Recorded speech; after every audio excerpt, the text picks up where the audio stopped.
పక్కకు తీసుకెళ్తా ఉన్నారు.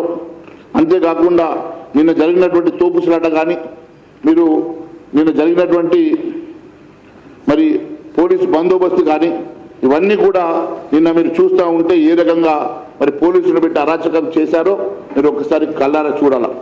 మరి ఇవన్నీ కూడా నిన్న జరిగినటువంటి సంఘటన చాలా బాధాకరం.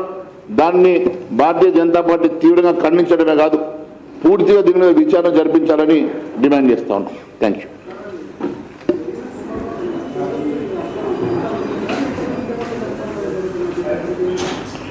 దాని మీద ఎంక్వైరీ చేస్తే అన్ని విషయాలు తేటతెల్లమవుతాయి. గత 9.5 సంవత్సరాలు బీఆర్ఎస్ ప్రభుత్వంలో జరిగిన అనేక అవకతవకలు, అనేక అరాచకాలు, అనేక కుంభకోణాలు బయట పెట్టకుండా మరి ఈరోజు కాంగ్రెస్ పార్టీ ఎందుకు వారికి అండగా ఉన్నదని మేము ప్రశ్నిస్తూ ఉన్నాం. అంతేకాదు ఈ 2.5 సంవత్సరాల్లో కాంగ్రెస్ ప్రభుత్వంలో కూడా మరి అదే తీరుగా అవినీతి అక్రమాలు జరుగుతూ ఉంటే మరి కాంగ్రెస్ పార్టీ ఎందుకోసము మరి గత ప్రభుత్వం మీద విచారణ చేస్తామని చెప్పి చేయకుండా ఈరోజు అదే బాటలో నడుస్తున్నమాట వాస్తవం కాదా?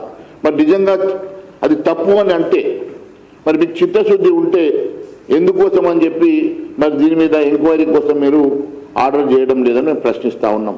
అంతేకాదు మొన్నటికి మొన్న మా మంత్రి కేంద్ర మంత్రి వర్యులు కిషన్ రెడ్డి గారు లేఖలో రాశారు 40 లక్షల మెట్రిక్ టన్నుల కోల్ మాయమైపోయింది, అక్కడ అన్యాక్రాంతం అయిపోయింది.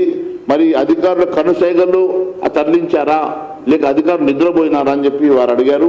మరి దానికి కూడా సమాధానం ముఖ్యమంత్రి చెప్పలేదు.